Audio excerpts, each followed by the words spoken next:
Humor, haunts, and homicide.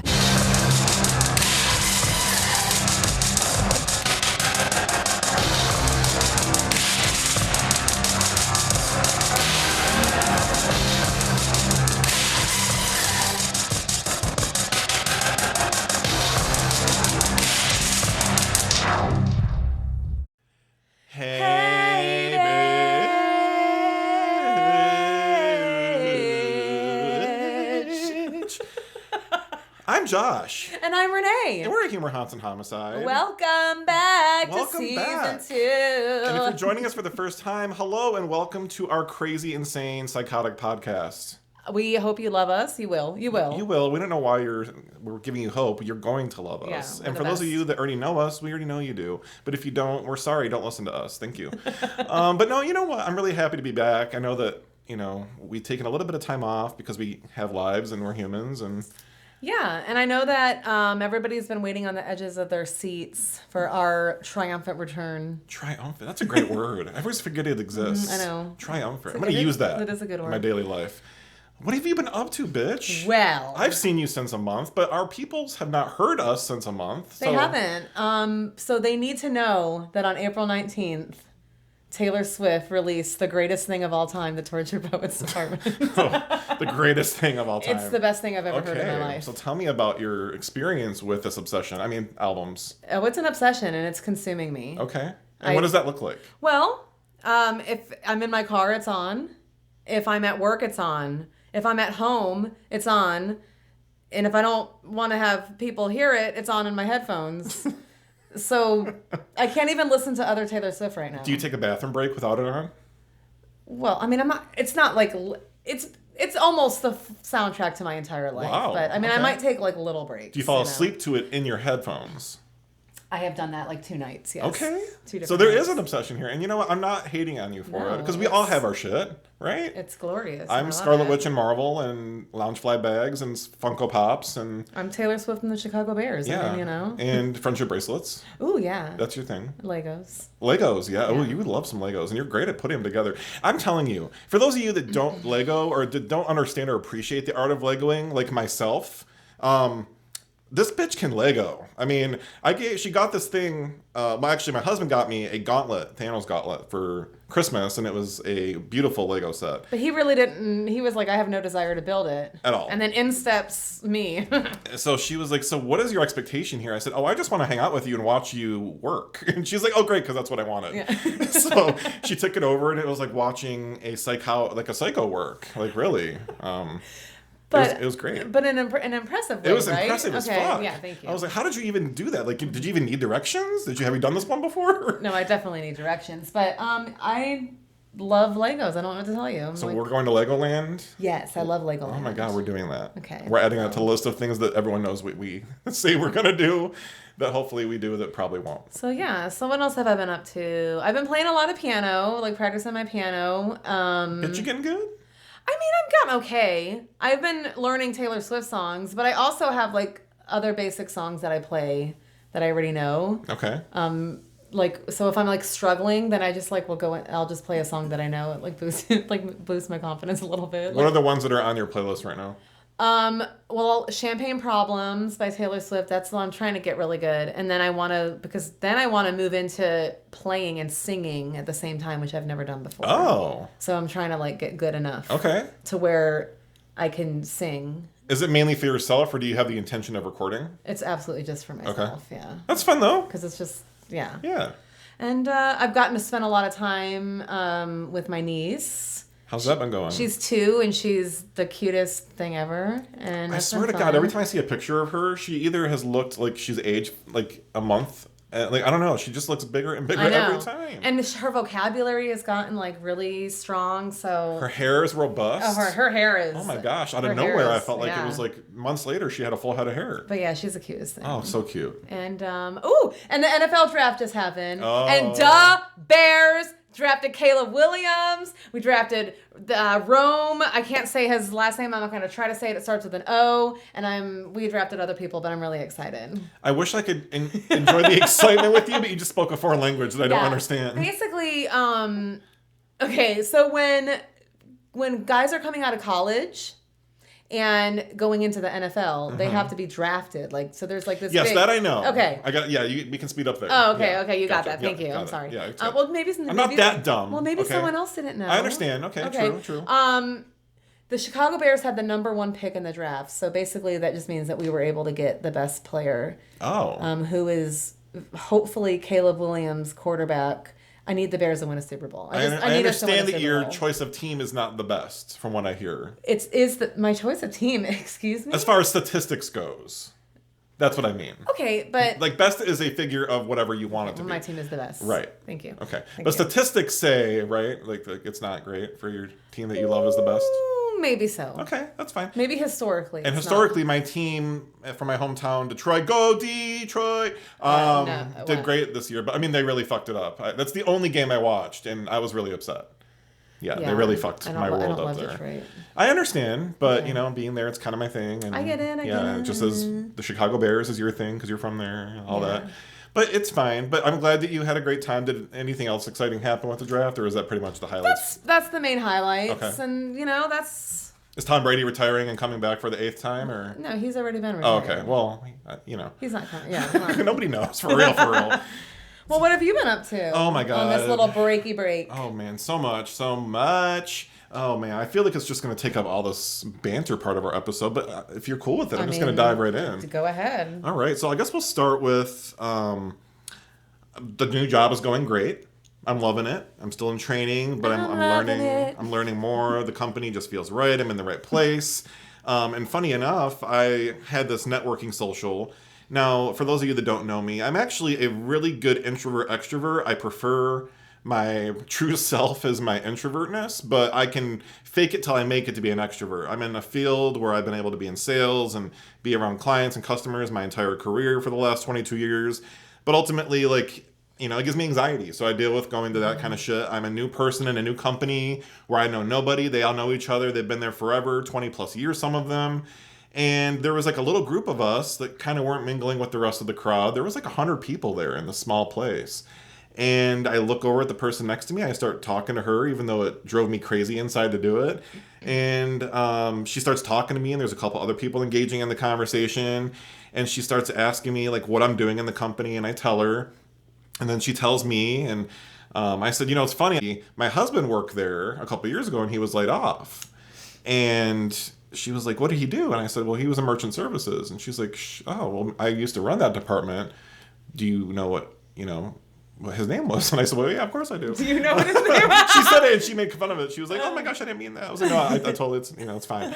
But I told her it was Dylan, and I told her his last name, and she was like, I don't know that name. I said, oh, well, that crap, that's his married name. And I told her his former name, and she's like, that's your husband? I was like, yeah. She's like, take a picture right now and send it to him and say, do you know this woman? I said, do you want to see his picture just to make sure it's the right person? She goes, I know it's him. Send it to him. So I took the picture and I sent it, and Dylan's like, that's my old boss. And I was like, whoa, small world. Right? Small world. So that was cool, and that was a good experience. It kind of taught me, overcome that anxiety. You never know who you're going to meet, and obviously small worlds exist. Yeah, that's fun. That was fun.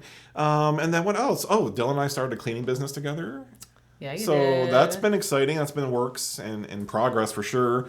I don't know. Have I talked about that in a prior episode? I don't know that I have. I don't remember you doing that. Well, just to kind of catch everyone up, my husband Dylan has really had this dream of starting his own business and really hasn't figured it out in the last couple of years, and it took a while for COVID and a couple traumas, and he really now has found that he wants to do a cleaning business, and I'm fully supportive of that, and there's no better time like the present. And a couple weeks ago, I was like, let's just sign up for the LLC. We got online, we figured out what we had to do, and luckily in my specialty, in my career, I deal with how to open and run bank accounts and open new businesses and help them start up and give them advice. So I'm a specialty in the field, so it helped. And we just started going for it. I will say that you made a cute little logo. We did. That I love it. We did. And it's been nice because Dylan and I have never really partnered on anything except for this business. And now he is actually involved in the story for the Stanley Hotel. He asked to be a part of it. So he helped me write it and research it. So that's been fun. Yes. So the story I'll tell today later on will be part of him and I collaborating on that. He won't be sharing the story vocally. He's a little shy, but he wanted to be a part of the creation of that process behind the scenes. So I let him do that. Yeah. We love it. We love that. So that's been really exciting. He's been doing really well. He's got a lot of great leads for the cleaning business, and we haven't really even started advertising. So we're really excited for the potential for him to maybe step back eventually in his career to really take this on full time and really kind of live his dream. Of course. I mean, if you can do it, like do it. Right. Really. Life is now, and the only time we have is the present. So when you have the dream, live it. So that's what we're doing, and you know, it kind of ties back into the podcast and starting that up. You know, year of yes. That's what I keep saying. So we're going to continue that mantra. What or else? it could be like the year of yes. Yes, year of yas, bitch. Yes, love that. Where did that even come from? Like, you know, that thing, the yas. Like, I don't know. Like, people just hear it somewhere and it just like becomes a viral thing, and now it's our personality. Ooh, weird how that works.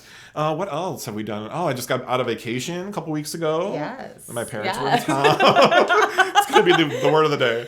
Yeah, my parents came in town, my stepmom and my dad, and they came for my birthday, which was on the 17th, and I'm now 37 whole years old, so it doesn't feel any different than 36, yeah, right. but, you know, it's fine. I embrace my age, and I'm totally happy with it, but...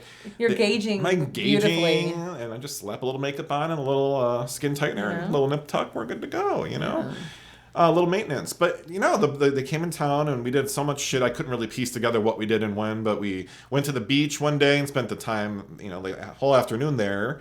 Went to several great restaurants, taking the First Watch, and for those of you that do not have First Watch where you are at, it's fantastic. $1 Million bacon. Oh my god! Oh my god! If you don't have the ability to try that at the good. Restaurant, look up the recipe and make that for yourself and your family. $1 million bacon, you're welcome. I literally I like randomly think about it. It's so good. And I had them loving it by the end of their trip. They were like asking for the recipe, so we found it and sent it to them. Because Dylan had made it for us right after they had it because they loved it so much. Oh, Dylan's never made me $1 million bacon. You know, okay. you got to come over a little more and maybe you'll get some bacon. Oh, let's just like I don't come over. I'm just joking. We love you. And then, yeah, so we did that, and then we celebrated my birthday. My dad and stepmom had purchased some tickets for us to go on a dinner cruise in Tampa, which was really elegant and fun. We got all dressed up and danced and had some drinks and got all boozy. Yeah, and that was great. And then we went to the St. Augustine Lighthouse as promised. Yeah, you did. And we walked around there, which, oh my God, you were totally right. It was so cool. And there was so much information everywhere, and it was just overwhelming. It was like more than you would think that they would have at that 100%. Like I was like, in the I'm not basement? going to talk about it. I know. To the keeper's house? Yeah. I was most excited to go down there because I know that a lot of that activity... The basement was where, like, so when we went at night, we went down there. Oh my and God. that's where it felt like Our reader was creepiest, flying off the chain. Let me talk about that. We didn't get any voice activity. I didn't see any apparitions or anything like that. Did I say that word right? I always fuck that up. No, apparition. Apparition, yeah. I did. High five to me, bitch. Improvement. See? We do new things for season 2 for you. I get words right sometimes. I know, right? He's growing up right before I'm growing up. It's so fun. And then we went to Savannah right after that. It was like right immediately after the tour. But we got our stepmom up the entire lighthouse. She freaked out, and we had to like basically drag her around. But she did it. She was terrified. I was terrified. We were all terrified. And she felt really good afterwards. Good. So that was inspiring and cool to watch. And then we got to go right to the Marshall House and got our shit there. We didn't actually know that my parents had gotten a free upgrade. So when we booked the room, they only had a queen and a king available. When we followed up to make sure everything was still good on the reservation the night before, they got a king, but we were confused because I didn't purchase a king for them, and I did the reservation. So they were on the 4th floor as well, and their own little tucked away. We both got suites that were not charged for. We didn't pay for the suite prices. Wow. And it was fantastic. It was a great room. The meters at night were going off the rails. Yeah, you sent me a video. Crazy. And I posted a little bit on TikTok. So for those of you that are on our social media, it's on part 2 for the Marshall House. It's just a few seconds long.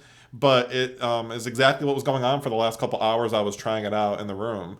and we heard some stepping around, like clunking, but I wasn't sure if it was the old hotel itself. Yeah, because some of the old pipes or whatever, but I know from last time I was there, I experienced the hauntings. I know the bitch is haunted.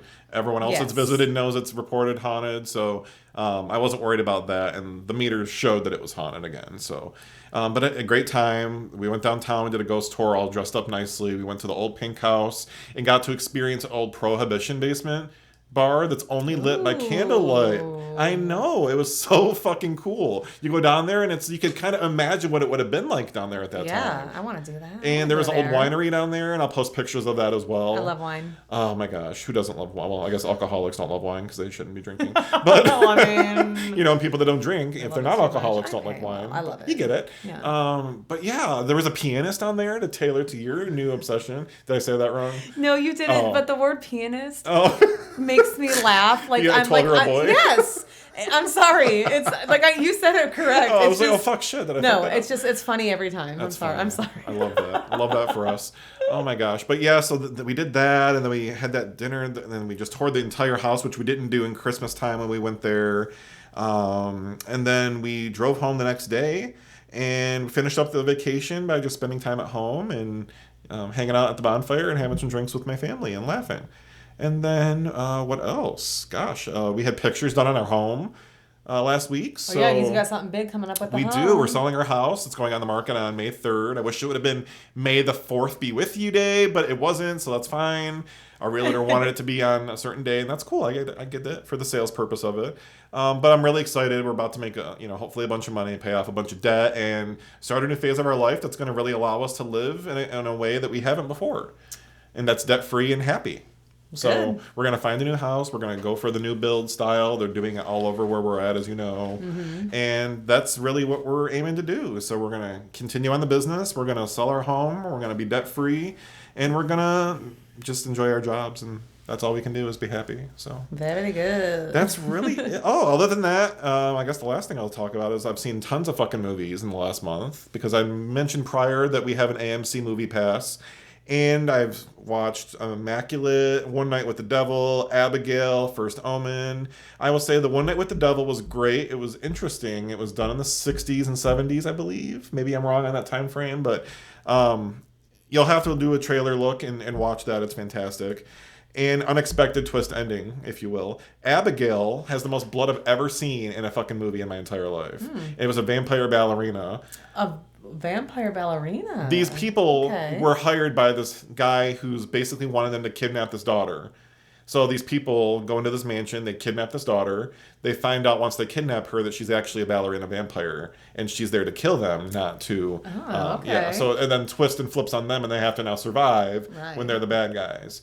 And man, it's fucking good. I didn't think I'd like it as much as I did, but Melissa Barrera from Scream was in there, and I'm a huge fan of her now after watching that movie. But that's pretty much it, man. That's been my month. Well, good. Well, it's jam-packed month. I know. I tried to sum that up very quickly for everybody. Wow.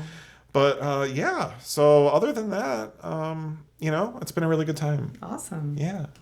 Well, for those of you that are just tuning in, we do this thing called a Mad Lib. You may have heard of it. It's like a 90s thing. Pretty sure you've heard of it. But if you haven't, it's where we just, get the option to plug in different words for awesome categories like nouns, adjective, adverb, all that kind of shit. And then it makes a funny story for us. So we're going to have Renee read us our first Mad Lib of the season.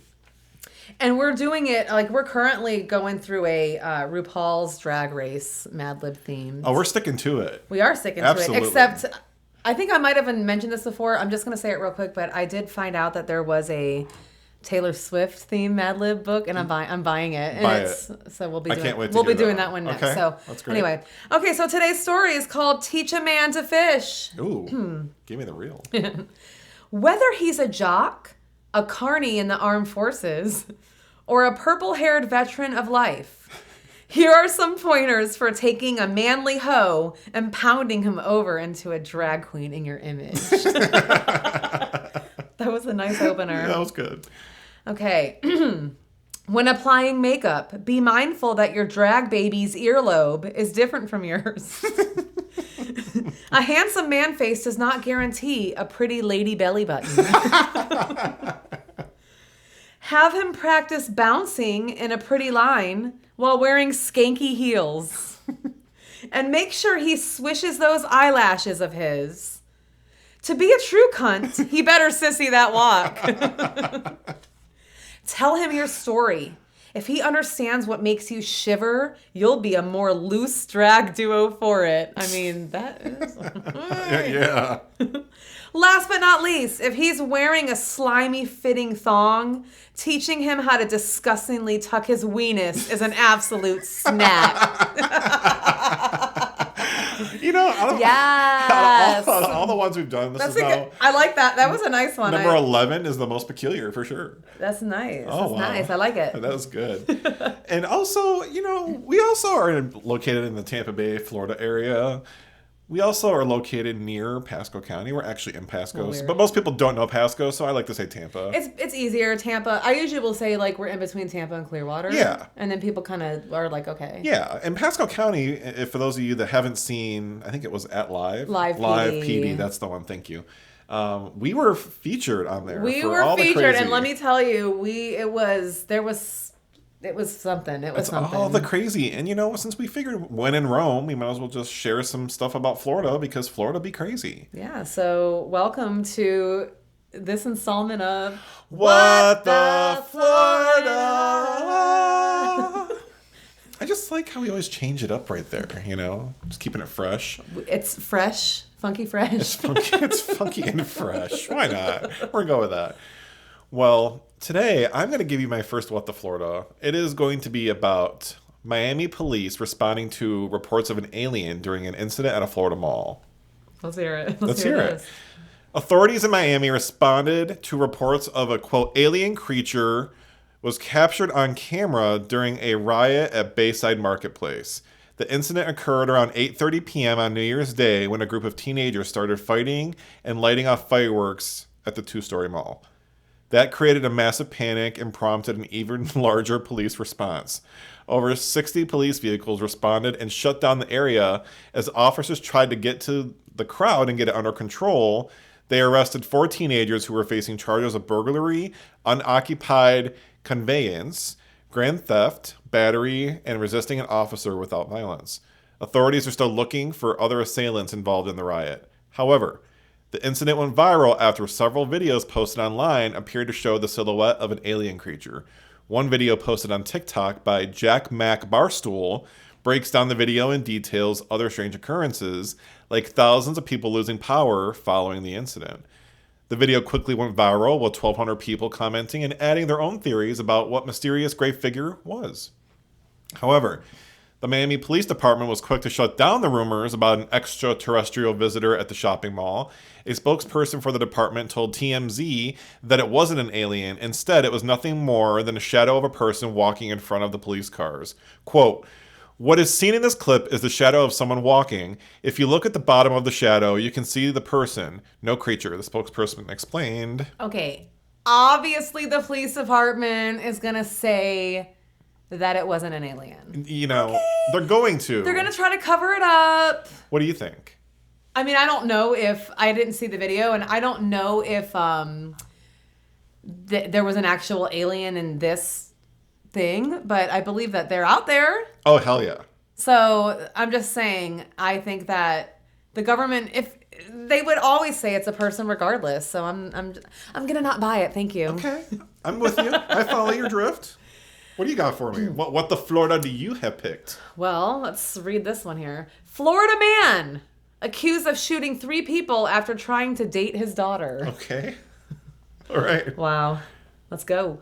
A Florida man is facing several charges, including first-degree murder and a triple shooting after he allegedly expressed his intentions to date his daughter. On January 17th, Tampa police officers responded to reports of a shooting at a house on 23rd Street, where 2 female victims ran out of the home with gunshot wounds. Officials revealed one of the women is the mother of the suspected shooter, identified as 42-year-old Michael Banks, and the other is his daughter, according to a police report obtained by reporters. After the victims told police Banks was still inside the home, they set up a perimeter around the residence. Authorities said Banks shot 2 rounds at officers who returned gunfire. Nobody was shot during the exchange, and Banks reportedly surrendered himself to police.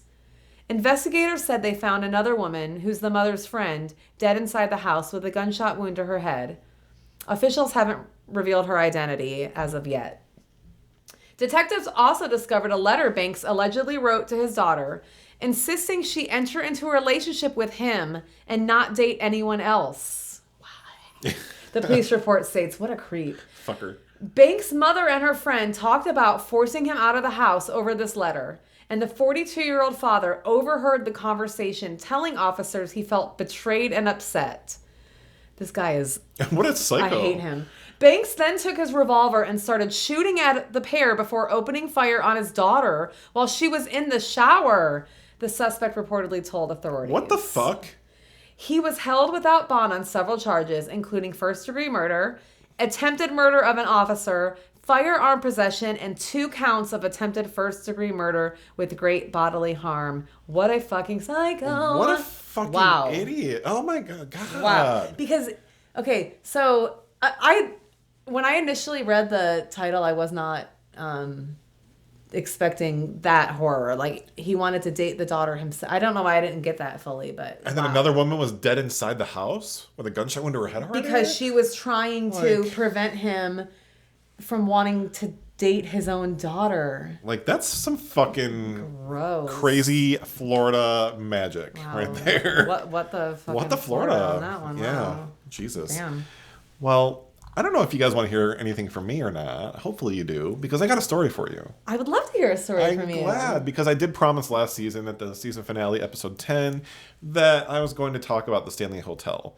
Now, last season, our strategy was kind of to pick things that were not so well known, and it made it a little more challenging for me to find things that were haunted that were not very well known, because otherwise people wouldn't be able to report them, or else they wouldn't be considered haunted.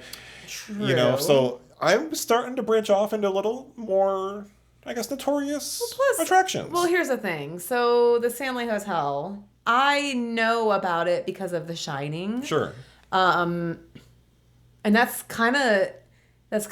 I mean, I've seen I did see one Ghost Hunters episode there, but I don't really know a lot of the history. So even though I know about it, I don't know about it. And that's where I was at before the research. Yeah. So and I figured excited. Hopefully most people are in the same place, because the Stanley Hotel, which is nestled in the picturesque mountains of Estes, Colorado, is known not only for its sensational reputation thanks to the Lord of Horror himself, Stephen King, but it is also known for its hauntings and mysterious occurrences reported by many.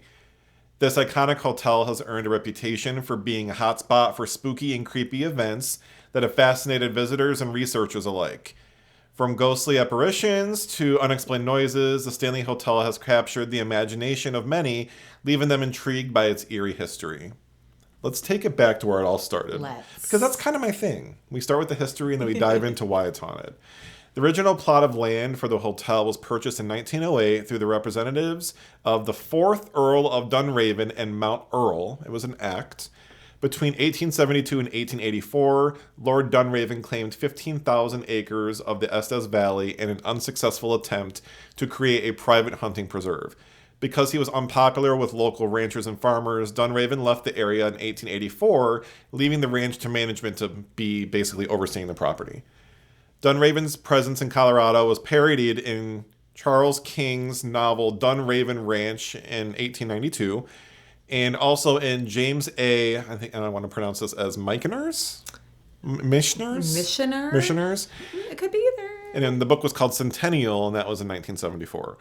Dunraven's infamous reputation was such that when the original owner and founder, Freeland Oscar Stanley, suggested the Dunraven as the name for the hotel, 180 people signed we're going way back, buckskin petition requesting that he name it for himself instead, which he eventually did. I guess he didn't really have the, what do you call that? When you, why can't I think of the word? I'm drawing a blank. I don't know. When you are modest. Oh. He was modest about it. Yeah. So Freeland Stanley, the co-founder of the Stanley Motor Carriage Company, was born June 1st, 1849. He had built the Stanley Hotel in 1909 for around $500,000 in that time. Now, Just as a comparison for today's purposes and today's money, that is $15,774,343.43. No biggie. No big deal. No chump change for me. An additional fun fact is that Freeland was also the creator of the original steam-powered car. Oh. Didn't know that, did you? No. Yeah, it's fun.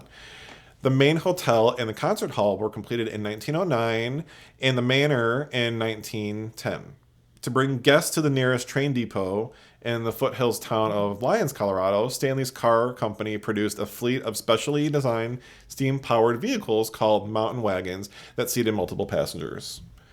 The hotel was built with the dual intention of hosting the upper-class Easterners, as well as a separate section used as a health retreat for patients of tuberculosis.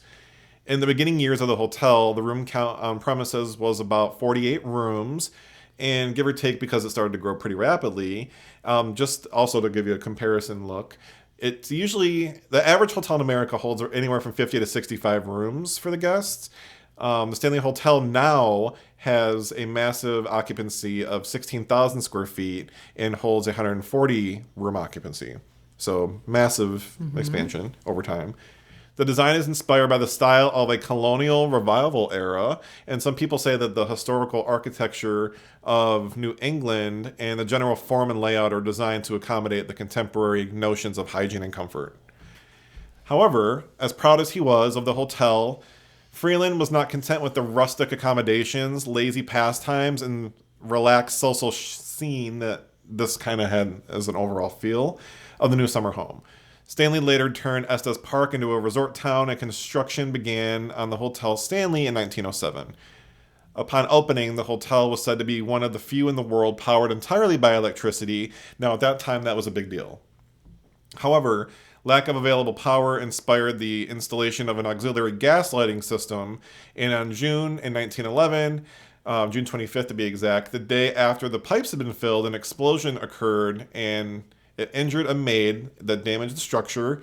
Through the contemporary newspaper articles, they have different opinions on what actually happened that day. But still, that's... It was big. It was a big deal. A big explosion. It was a big deal. Not good. No. A brief article telegraphed to the York Dispatch of York, Pennsylvania, and circulated by the Associated Press the following day had stated, "The Stanley Hotel, built at a cost of $500,000, was partly wrecked last night by an explosion of gas.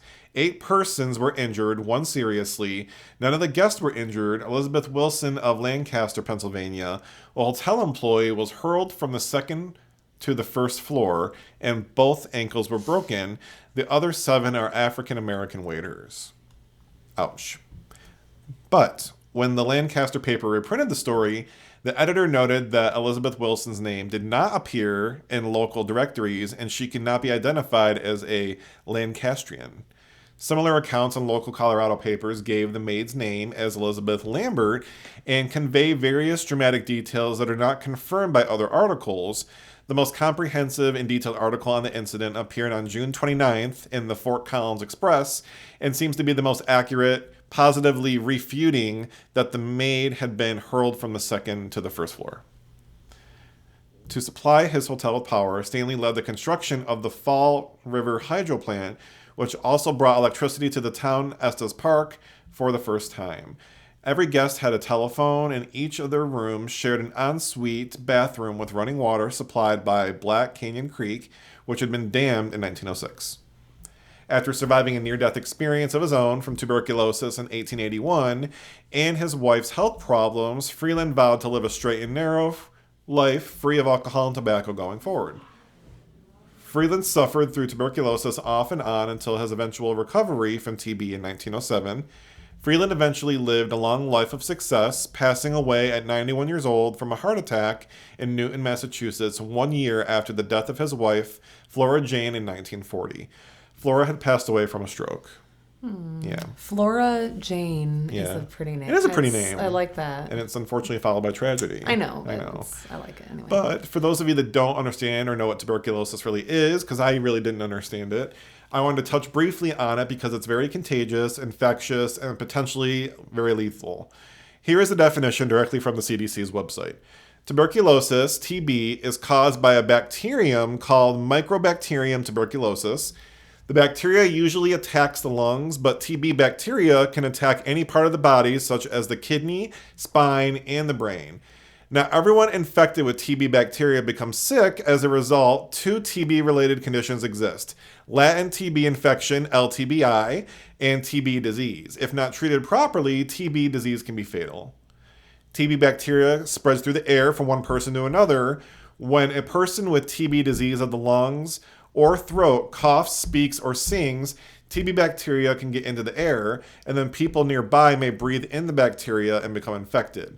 TB is not spread by shaking your hand with someone, sharing a food or drink, lying on the same sheets or bed with someone, sitting on the same toilet or after someone that has it, sharing same even toothbrushes, or even kissing. See, those two surprise me, the toothbrushes and kissing. I would agree. So it's literally just like expelled saliva or you know what I mean? Like, wow. And the weirder thing is that when a person breathes the TB bacteria in, the bacteria settles in the lungs and begins to grow, and then from there they can move through the blood into other parts of the body, such as the kidney, spine, and brain. Yeah, disgusting. I wanted to touch on how serious this disease was and still is, and over the course of history, TB has killed an estimated 1 billion people. Now, a billion. I want that to sink in for a minute. Because 1 billion is 1 billion people. 1 billion is so much. And estimated. I mean, it could be more, it could be less, but I mean... Well, it's a lot. It's a lot. It's a lot of people. And the disease has actually ancient origins and has survived the test of time for an estimated 70,000 years. Way back when, our ancestors, I'm sure, have died from this disease. Think about that. Yeah. It's pretty scary stuff. So now that I've completely made you all hypochondriacs, germaphobes, like myself, all cringe, I want to get back into the details of the hotel. I am cringing. You're welcome. Thank you. The Stanley Hotel's guest list during the early years were typically that of moderately upper class people. This crowd was usually surrounding the Stanley social circle, E-lists. Elitist. Thank you. I knew I was going to fuck that up when I wrote it. Damn it. You know what's funny is I even practiced it too, knowing I'd still fuck it up. That's fun. The elitists went back east, as well as the rich consumptives seeking the diverse climate that Colorado tends to offer. Which is weird for me because, I mean, maybe it's just me living in Florida, but I don't seek out Colorado's climate. No. But I mean... Well, but you know, if you were like a skier... Yeah. I mean, it's definitely a place for that. And summers are beautiful. You know, right. And I'm sure that there's like a lot of people who maybe live closer to Colorado than we do, where like that climate is maybe better than where they're coming from. Yeah, so, I would agree. Yeah, you know. Yeah. That could be why. Mm-hmm. When you live not everyone lives in paradise like we do. That's right. You know. And it's not, as we read What the Florida Does, you understand, it's not all sunshine and rainbows. No, I just was Weather-related, yes. Weather-related only, thank you. 100%. The Stanley Hotel is located around 5 miles from the entrance of the Rocky Mountain National Park, which draws the attention of around 4.6 million visitors a year. I also didn't realize that. That's kind of surprising to me. Let's go there, too. Yeah, that sounds fun. Add it to the list. I want to stay in the Stanley Hotel. Hell yeah. In 1926, Stanley sold his hotel to a private company and incorporated it for the sole purpose of that company running it. The venture failed, and in 1929, Stanley purchased his property out of foreclosure, only to sell it again in 1930 to hotel mogul Roe Emery. Until 1983, the resort was only open during the summer, shutting down for the winter every year. The presence of the hotel and Stanley's own involvement greatly contributed to the growth of Estes Park and the creation of the Rocky Mountain National Park, which was established in 1915. The hotel and its surrounding structures are now listed on the National Register of Historic Places, which, fun fact, so is the Maystringer House, the one we had it covered and went and visited. Today, some of the hotel's amenities include a restaurant, spa, and a bed and breakfast. I know I fucked it up. I know. You were waiting to say it. Amenities. What did I say? Anemones? You just said it. You just did the I can't even repeat it. It was so bad. I was trying to hold it together. I know. I was gonna call. I'm accountable. I'm an accountable person. For view lovers, it provides a picture-perfect panoramic view of Lake Estes, the Rockies, and Long's Peak. Not only do you get amazing views when you visit here, you can also host your wedding here. The Stanley Hotel, on average, hosts around 150 weddings per year, oftentimes double booking weddings for the same day to fulfill requests to get married on the property, due mainly to the proper popularity of the establishment. Yeah, I can't speak today. In 1974, during their brief residency in Boulder, Colorado, American horror writer Stephen King, you may know him. I love him. You may have heard of him, time or two, and his wife Tabitha spent one night at the Stanley Hotel. At the time of his visit, King was writing a book with his working title, Darkshine, set in an amusement park, but he wasn't really satisfied with the overall story. According to George Beam. Maybe. George Beam, maybe, Stephen King's companion, on the advisement of locals who suggested a resort hotel located in Estes Park, an hour's drive away to the north. Stephen and Tabitha King found themselves checking into the Stanley Hotel just as its other guests were checking out because the other hotel was shutting down for the winter season. After checking in and after Tabitha went to bed, King roamed the halls and went down to the hotel bar where drinks were served by a bartender named Grady. As King returned to his room, number 217, his imagination was fired up by the hotel's remote location, its grand size, and its eerie desolation. Later, when King went into the bathroom and pulled back the curtain for the tub, which had cloth feet, he thought, what if somebody died here? And at that moment, I knew I had a book. Yes. Yeah. Now, what I think is a misconception, I think people thought that Stephen King had experienced a haunting. Yes. But he did not. No. So that's where I think all the popularity came from. Obviously, it was The Shining. It was a huge movie and a book.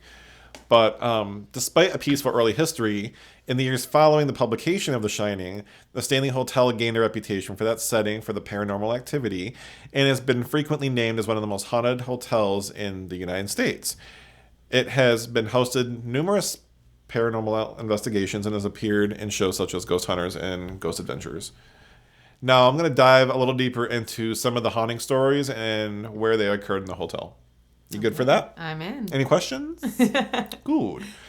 The first one comes from one hotspot that has caused the attention of psychic mediums worldwide and is the hotel's main staircase, an impressive piece of classic architecture that has for many years been affectionately referred to as the Vortex.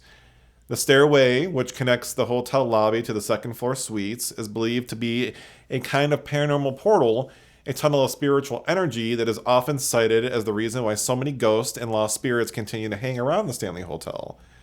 It's not only psychics, though, who believe this, as many guests and employees of the hotel have witnessed this haunting highway for themselves, and it has continued to be an area with numerous documented sightings. Most recently, a young girl was photographed on the stairs by a guest, despite no little girl being present at the time. Wow. The picture was so clear and persuasive, it even made it on national news. Look it up, see it for yourself, as many consider it the most convincing evidence of the vortex. The next story I have for you comes from the concert hall, built by Stanley himself as a gift for his wife Flora, has long been a site of strange late concert nights. Okay. Flora, who cherished the Steinway grand piano her husband had gifted her upon the hotel's opening day, would play in the hall as often as she could, even despite there being a bowling alley for Stanley and his friends built underneath the stage. It seems that Flora's love of music has never really left the Stanley because even today, classical piano can still be heard coming from the hall late at night, long after the musicians have even left, and the guests have been retreated to their rooms. Creepy and beautiful, yeah. These ghost concerts have been documented for many years, but have noticeably increased since the hall has been renovated in the year 2000, making it one of the most active spots in recent years. Some believe it is have the spirit of Flora herself, making sure that her guests are still being entertained, or perhaps striving to keep the old world charm of the Stanley Hotel alive. Okay. Yeah. So it's like the renovation must have like stirred up activity. And maybe she's like, no, bitch, this is my place. You're all going to have to deal with my greatness. The third story takes place on the fourth floor. The fourth floor of the Stanley, while not as famous as some of the other areas, makes up for the fact with heavy numbers of reports over the history of the hotel. Here, more than anywhere else, strange and unusual activities, including actual ghost sightings, are a named regular occurrence. In the early days of the hotel, the fourth floor was little more than an enormous attic used for storage during the winter months when the hotel would close down for the season. It wasn't until later years that it was built up, first as an in-house lodging for female employees and their children, and later as hotel suites. Now, many guests on the fourth floor speak of children running through the halls, laughing and playing into the late night hours of the night. In the rooms themselves, closet doors are said to open and shut on their own, and people's items, especially clothing, tend to go missing only to reappear later, put away neatly in a drawer. Oh. Yeah. Okay. Of all the rooms, though, room 428 seems to be the most active, with reports of heavy footsteps moving across the room and furniture being rearranged as the occupants sleep. Now that would I would lose my shit. What if you were in the bed on one side of the room, you woke up and you were like on the other side? Right? Oh my God. Even more troubling, the ghost of a lone cowboy has made himself known from time to time, surprising a sleeping guest by appearing at the edge of their bed. If I wake up and there is a cow, I don't care if there's anyone at the end of my bed, and I would, wow. Yeah. Wow. Yeah. Okay. Strangely enough, there is no record of the cowboy dying in that room, but many Estes Park locals believe that he is the spirit of James Nugent, known as Rocky Mountain Jim, a local mountain man and explorer responsible for much of the town's foundings. Yeah. While Jim was known as quite of a ladies' man, his spirit is said to gravitate toward female guests, sometimes giving them cold, ghostly kisses in the middle of the night. No. Kiss, kiss. As I mentioned, wow. Yeah. That's... What does that get you? I'm done. I'm done on that one. I'm out. As I mentioned earlier when I was talking about Stephen King's experience in room 217, room 217 is also notoriously a hotbed of activity.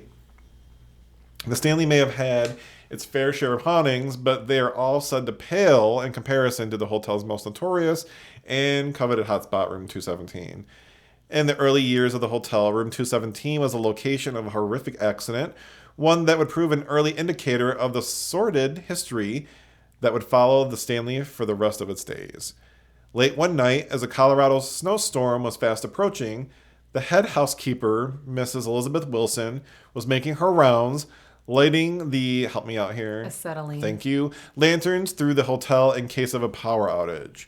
Unfortunately, what Mrs. Wilson couldn't have known, was that there was a leak on the second floor, slowly filling the entire wing with a flammable gas. As she entered room 217, lighting a match beneath the lamp, an explosion rocked the hotel, destroying the room, the hall, and the floor beneath it, dropping her down into the dining room below. Amazingly, no one was killed, not even Mrs. Wilson, who sustained little more than 2 broken ankles and a story. A little more. No big deal. No biggie. No big deal. Both my ankles were shattered, but you know. But the bitch has got a story It's to great. tell. No, I think it's great. I was just saying a little more. It was just funny. Right, no biggie. Anyway. But she would tell that story to her dying day, and still the damage was done, though, and the legend was starting to unfold, and rumors started to kind of build up. Despite not dying in the blast, many believe that Mrs. Wilson, who passed away at the ripe old age of 90 in her Estes Park home, is still clinging to the room that caused her and the hotel so much trauma. Now, I think to your book that you read, didn't you mention that ghosts can basically reside wherever their spirit wants to be? Yeah, I mean, so like... And if that's true, that makes sense. You know, and it could be like a lot of times, I mean, especially, okay, so she died at 90, so she probably died peacefully, you know, like she lived a long life. Well, that explosion was probably the most like traumatic experience of her life. So like maybe that's why her spirit is drawn to that. Yeah. You know, I mean, it makes sense to me. Again, I don't know all the rules. Right. So. Agreed. Or any of them really. No, yeah. Oh, look, we can theorize all day long, and that's why we're here. Now, they could be right because guests in room 217 have long been reporting personal items being moved around the room or lights being turned off and on. Some unmarried couples have even felt a cold force wedged between them while their sleeping bodies lie there. Proof, they say, that the old-fashioned Mrs. Wilson is still there, watching for any funny business. That's something. Yeah. While it's a persuasive story, room 217 has left its mark on history in other ways as well. And if it weren't for the nightmares of a young, struggling writer who had been staying in the room for one dark night, some of the most iconic characters, moments, and motifs in modern history and horror would have never been realized. Such a great story. It is such a good story. I agree. It is.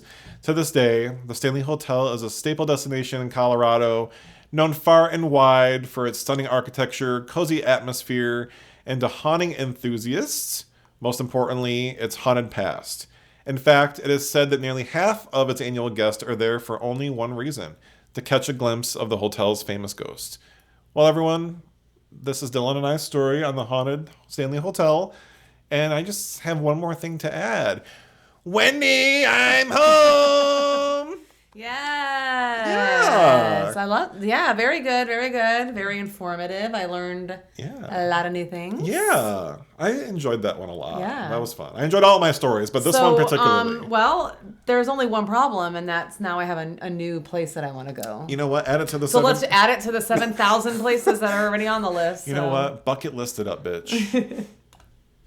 Wow. So I want you to tell me the story you've been promising me, which, by the way, again, she doesn't like to share surprises. So for her to tell us that she was going to be doing Gypsy Rose Blanchard ahead of time is a big deal, everybody. Well, yeah, I just, I don't know.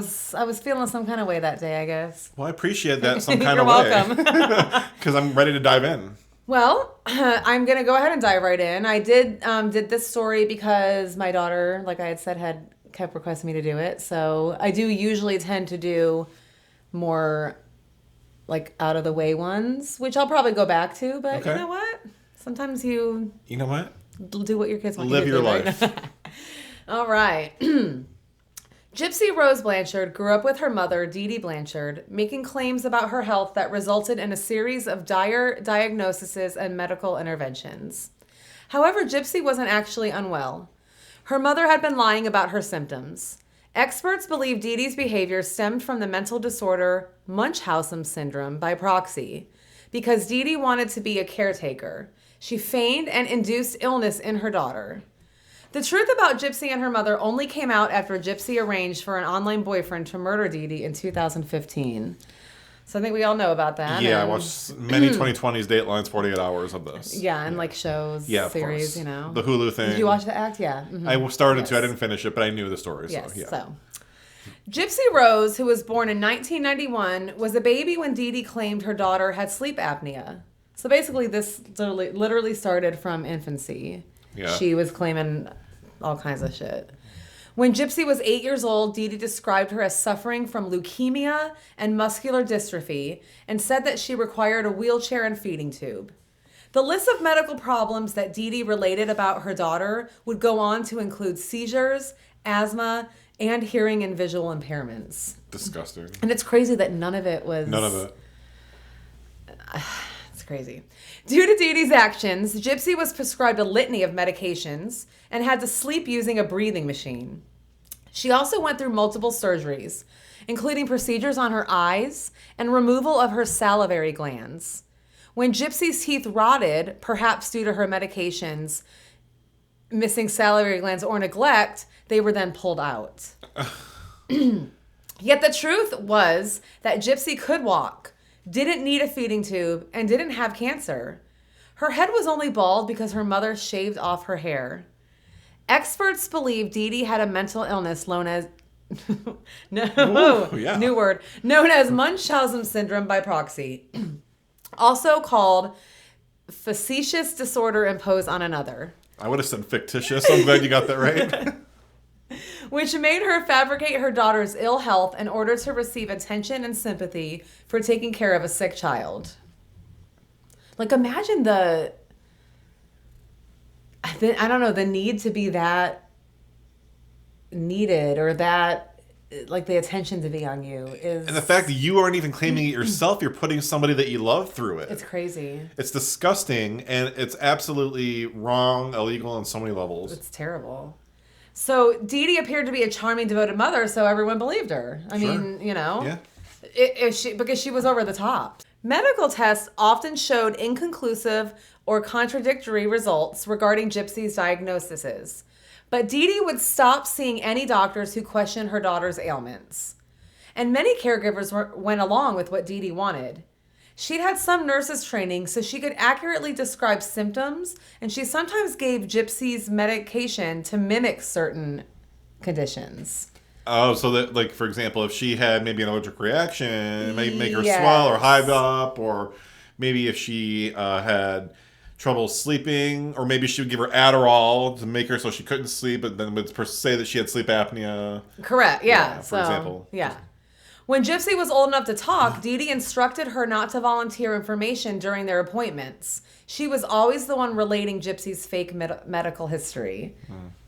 So, Dee Dee told Gypsy's father, Rod Blanchard, that their daughter had a chromosomal disorder that had led her to many health decisions. He complimented Dee Dee for her devoted care.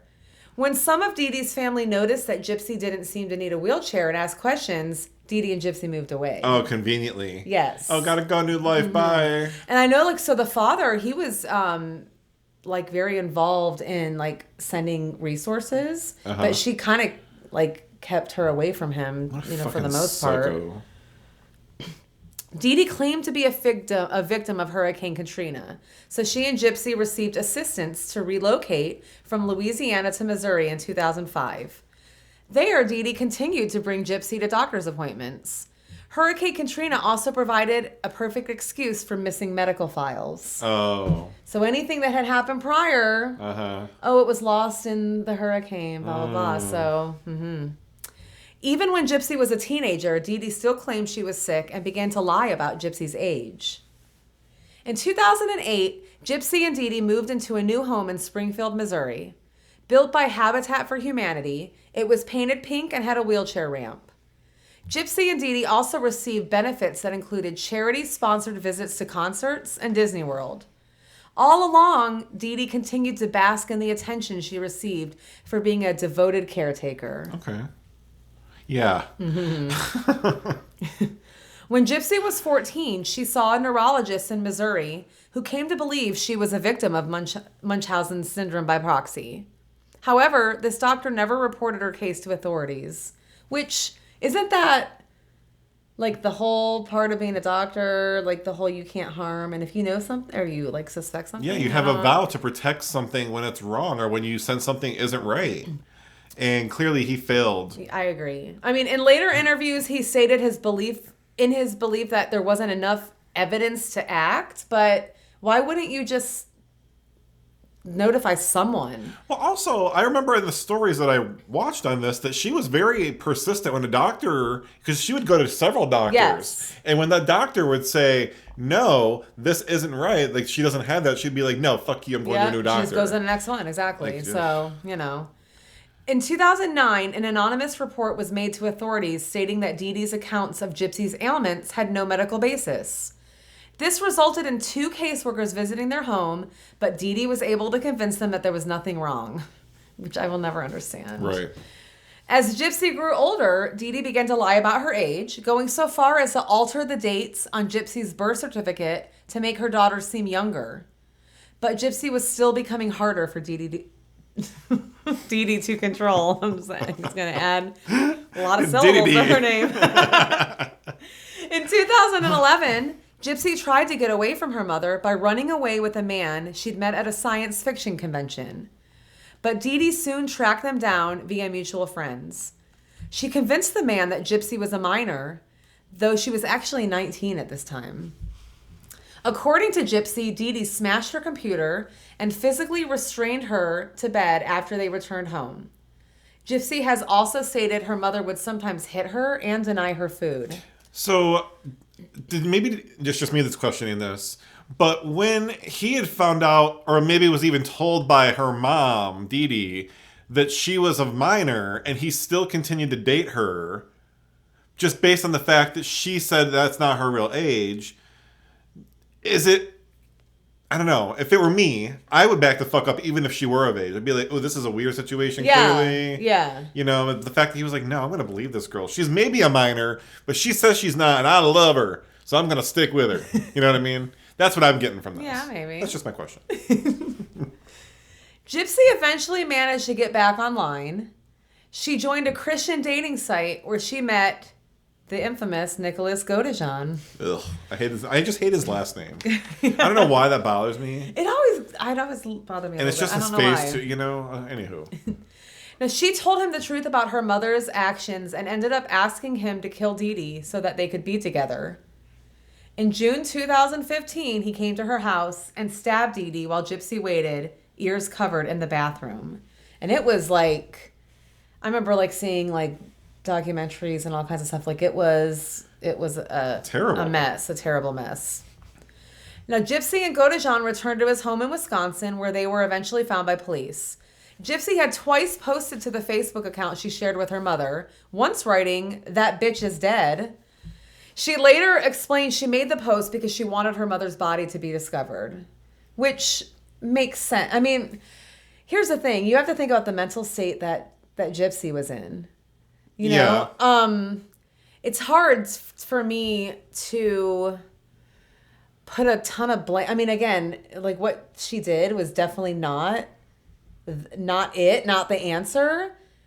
But she also was not in a mental place of a normal person. I mean, she had been literally, abused horribly like her entire life. I can't even imagine what that is like. I agree. When I first became in contact with this story, I remember thinking the same thing and also feeling like, okay, how would I feel if my psychotic Munchausen by proxy mother decides that I'm going to be her puppet for all things crazy? And then I finally get some relief. Like, if I'm this person, I feel relieved. Also, I'm terrified. I'm scared. I'm nervous. I'm shaken up. All the above.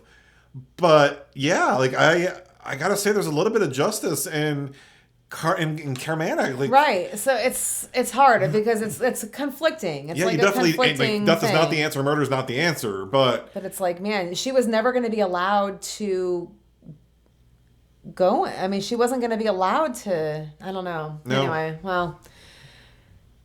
So So anyway, Gypsy was afraid and believed she didn't have anyone to trust. Yeah, we'll get to that. Yeah, makes sense.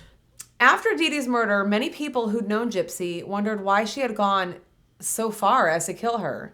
Since she could walk, she simply could have exposed Dee Dee's lies by standing up in public. Yet Gypsy had been conditioned to think no one would believe her.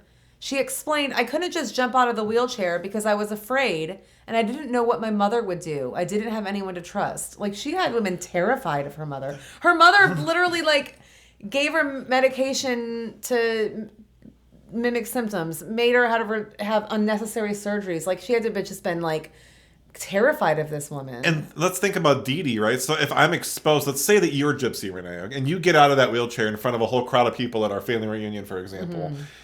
Do you think that I'm going to be like, "Oh my God, everybody, I'm lying. Oh my, you're right, I'm exposed"? Or am I going to go, "Oh my God, it's a miracle you can walk." Or something. Or right. You made it all up. You've been lying to me and everyone else this whole time. Yeah, exactly. So either way, Dee Dee had the upper hand in that situation. Right. Yeah. The fact was that Gypsy had spent her entire life being controlled and monitored by her mother. She wasn't allowed to go to school. Although Gypsy was of normal intelligence, Dee Dee told everyone her daughter had a mental age of 7. When they were out in public, Dee Dee constantly held Gypsy's hand, squeezing it when she wanted her daughter to be quiet. Oh. Dr. Mark Feldman, an expert on Munchausen syndrome by proxy, said of Gypsy's life and actions, quote, "The control was total in the same sense that the control of a kidnapped victim sometimes is total. Her daughter was, in essence, a hostage, and I think we can understand the crime that occurred subsequently in terms of a hostage trying to gain escape." Yeah. That basically sums up what I meant, but in a very professional way. Exactly. To say it. Yeah. Thanks, right? Dr. Mark Feldman. Thank you, Dr. Mark Feldman. We love it. As Gypsy's medical records documented the abuse she'd been subjected to, her lawyer was able to arrange a plea deal for the charges she faced in Dee Dee's death. In 2016, Gypsy pled guilty to second-degree murder. She was sentenced to 10 years in prison and served 85% of her sentence before being released December 28, 2023. Godejohn was found guilty of first-degree murder in 2018 and was sentenced to life in prison. Gypsy has stated it was only after Dee Dee's death that she realized the extent of her mother's deception. While Gypsy had known she could walk and eat regular food, she had believed she had leukemia. Which, if it were me as a child, or my mother's telling me this, why would I think otherwise? Right. Today, Gypsy is healthy. She's also said she enjoyed more freedom in prison than in the life she shared with Dee Dee, which is really a sad thing. I believe you know? it. That's really sad. However, when asked by Dr. Phil if she was glad her mother was dead, she stated, "I'm glad that I'm out of that situation, but I'm not happy she's dead." Yeah. And that is the story of Gypsy Rose. Gosh, And so I want to talk about like what's going on recently with her. Yeah, please. Because I'm not current on this. Okay, so she was released. Now, she got married in prison in I believe it was like the summer of 2022. Okay. I think his name was Ryan Anderson. I believe it. That doesn't really matter. That's not the point. We're talking about Gypsy. So, sure. So she gets released. She's excited. I'm starting this new life with my husband, blah, blah, blah. Okay. Now, fast forward to I don't know if it was like February or maybe March. Maybe it was like March. But she's being seen like around with her, I guess she had an ex-fiance. Again, people have obsession. Oh. People have obsessions with people in prison. How long was she in prison? 2016? 8 years, I think. Okay. Or something like that. Maybe. And 2 marriages? Wow. Well, she had an engagement, and then so now her and her husband haven't announced a separation. Okay, she got a nose job or something. She got plastic surgery, okay. and then she's apparently living her best life. I mean, I'm not saying I agree with the way that part was handled, but there's more to come. She's gonna be. I know there was a documentary already, but I believe there's going to be another documentary. So there's going to be more to come from Gypsy Rose, and I'm interested to. She gets to live her life, which I think is fantastic, and I think. I mean, she's being a little messy, but Oh, but how does she? Who's guiding her? Right. Where is the dad? In all this? No, so she is with the dad. She's back. Okay. I know that. There's a dad and there's a stepmom and there's a sister. Okay. I know because she has social media, so I've looked at it. Okay, good. And so she is the father is very involved in her life as well as I believe the stepmother and her sister. So I mean, I really hope good things for her. Shit. She had an awful. I mean, you have to think. Okay, I know there were parts of her childhood that were probably great, like getting to go to Disney and doing all the. I mean, there were parts of it. But but at what cost? They were at all what cost? restrained and controlled. Yeah, but it was just bad. She had a terrible childhood. And now all your childhood pictures, you were shaved because your mother did it for you. It's just terrible. And yeah. all these doctor's appointments and the surgeries and God, and all her glands are removed for no reason. What the fuck? It's crazy. So I really do hope that things turn out good for her. I think. I do too. I hope that. I mean, you know what? She served time. She did. She did her time, and at this point, I just. Yeah. Unfortunately, it's definitely not the same scenario. But nobody ever treats O.J. Simpson kind of before once you're a murderer, there's people out there that are always going to hate you, no matter what you did or what your justification is. Totally different. Again, not the same at all. But I mean, what sucks is even though she is in one sense justified morally. I don't think she's ever going to fully get away from that. And that's the part that sucks. Of course. That's the part that sucks because she doesn't deserve the tarnishment for eternity. She already suffered. Let her be. Yeah. That's just my opinion. Well, the way that the paparazzi and media is nowadays, she will never get away from it. Or give her some coins if you're going to bother her. Yeah, right? Give her some damn money so she has a way to be successful and has a fucking chance in this crazy ass world. So yeah, there we go. Wow, good job. That was good. Thanks. You're welcome. All right, we've had a great time coming back to give you guys more content for season 2, episode 1. We have. And I'm going to start with my show sources for the Stanley Hotel, all of its history and hauntings. I've got KDVR's website, GhostCityTour.com's article, 2 Wikipedia articles on the Stanley Hotel and Freeland Oscar, the owner and creator of the hotel, Who Dot International's article, NCBI's article. And for my story on Gypsy Rose Blanchard, my source was a biography.com article written by Sarah Kettler and various other movies and series that I have watched over the years on her. And knowledge is valuable. It's power. It's power. And the rest of our sources will be listed in our show notes. Oh my God. Yes, there is. Well, you know what? I cannot wait to come back next week for more content for you for episode 2. I don't know what I'm doing yet, so it's a surprise whether you like it or not. Okay, but we are going to just give you a little hint that we will be recording on Cinco de Mayo. Yes, we are. So it's going to be a drunkisode. A drunkisode. It's going to be a drunkisode. Okay. I guess I will one little hint. We're going to do Hispanic-themed stories. Correct. True crime and haunting. Correct. So, get ready for a siesta.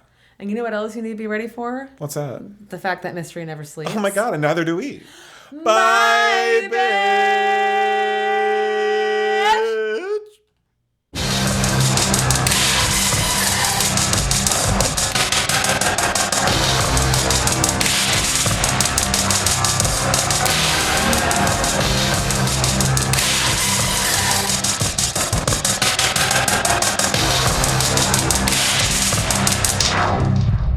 Humor, haunts, and homicide.